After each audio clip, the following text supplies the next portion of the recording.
বিয়েবাড়ির স্টাইলে chicken Chinese vegetables রেসিপিটি আজকে আপনাদের সাথে শেয়ার করছি। আসসালামু আলাইকুম দর্শক, সবাই কেমন আছেন? আশা করছি সবাই খুব ভালো আছেন। সারা বছর পাওয়া যায় এমন কিছু সবজি দিয়ে আজকে আপনাদের এই রেসিপিটি আমি করে দেখাবো। তো চিকেন চাইনিজ ভেজিটেবলস রেসিপি তৈরি করার জন্য এখানে আমি 4 টুকরো ছোট ছোট করে কাটা মুরগির মাংস নিয়েছি।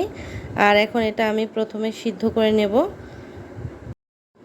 আর মুরগিটা আমি যে পানিতে সিদ্ধ করব সেই পানিটা আমি সবজির ভিতরেও পরে ব্যবহার করব, সেটা আপনারা ভিডিওতে দেখতে পারবেন। এখন চুলাতে আমি হাঁড়িটা বসিয়ে দিয়েছি। তেলটা গরম হয়ে আসলে প্রথমে আমি এর মধ্যে দিয়ে দিচ্ছি কিছুটা রসুন কুচি, আর এর মধ্যে দিয়ে দিচ্ছি একটু বড় সাইজ করে কাটা পেঁয়াজের টুকরো।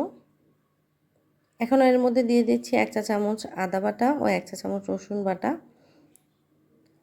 মশলাটা কষানো হয়ে আসলে আমি একে একে সবজিগুলো এর ভেতর দিয়ে দিচ্ছি। প্রথমে আমি দিয়ে দিচ্ছি গাজর, পরে দিয়ে দিচ্ছি বরবটি, আর এখানে দিয়ে দিচ্ছি পেঁপে। তো আমার বাসায় এই 3 ধরনেরই সবজি ছিল, তাই আমি এই 3 ধরনের সবজি ব্যবহার করেছি। আপনারা চাইলে আরও কিছু সবজি এখানে অ্যাড করতে পারেন। এখন আমি সবজিগুলো সব একসাথে নেড়ে চেড়ে ভালোভাবে মিশিয়ে নিব। এরপরে আমি এর মধ্যে দিয়ে দেব আমি আগে যে মাংসটা সিদ্ধ করে রেখেছিলাম, সেটা একটা চামচের সাহায্যে আমি সুন্দর করে ছাড়িয়ে নিয়েছি। এখন আমি এর মধ্যে দিয়ে দিচ্ছি সেই মাংস। এখন আমি সব কিছু আরেকবার ভালোভাবে নেড়েচেড়ে মিশিয়ে নিচ্ছি।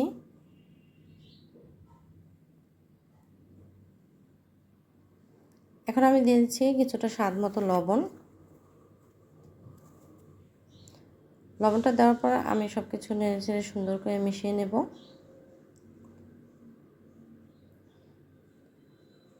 আমি প্রথমেই বলেছিলাম আমি যে পানিতে মাংসটা সিদ্ধ করব সেই পানিটা আমি এই সবজির ভিতরে ব্যবহার করব। তো পানিটা এখন আমি দিয়ে দিচ্ছি। এখন ঢাকনা দিয়ে ঢেকে আমি কিছুক্ষণ সবজিগুলো সিদ্ধ করে নেব। ঢাকনা তুলে আমি উপর থেকে দিয়ে দিচ্ছি টমেটো, কেটে রাখা টমেটোগুলো। এখন আমি এর মধ্যে দিয়ে দিচ্ছি 2 চা চামচ গুঁড়ো দুধ। এখানে অবশ্যই গুঁড়ো দুধটা ব্যবহার করতে হবে। আর সাথে দিয়ে দিচ্ছি 1 চা চামচ চিনি। সব কিছু একসাথে ভালোভাবে নেড়ে মিশিয়ে নিচ্ছি। এখানে আমি 2 চা চামচ কর্নফ্লাওয়ার পানি দিয়ে গুলে নিয়েছি, আর সবজির ভিতরে এখন এটা আমি দিয়ে দিচ্ছি।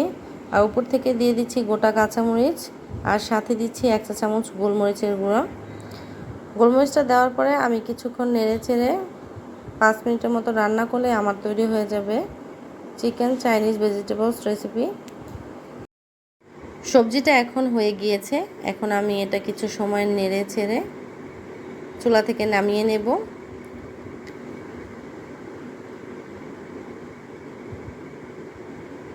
দর্শক দেখতে পাচ্ছেন কতটা লোভনীয় হয়েছে সবজিটা, এর স্বাদ অতুলনীয়।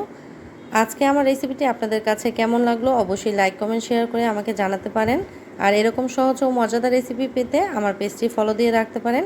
আজকের মতো বিদায় নিচ্ছি, সবাই ভালো থাকবেন। আল্লাহ হাফেজ।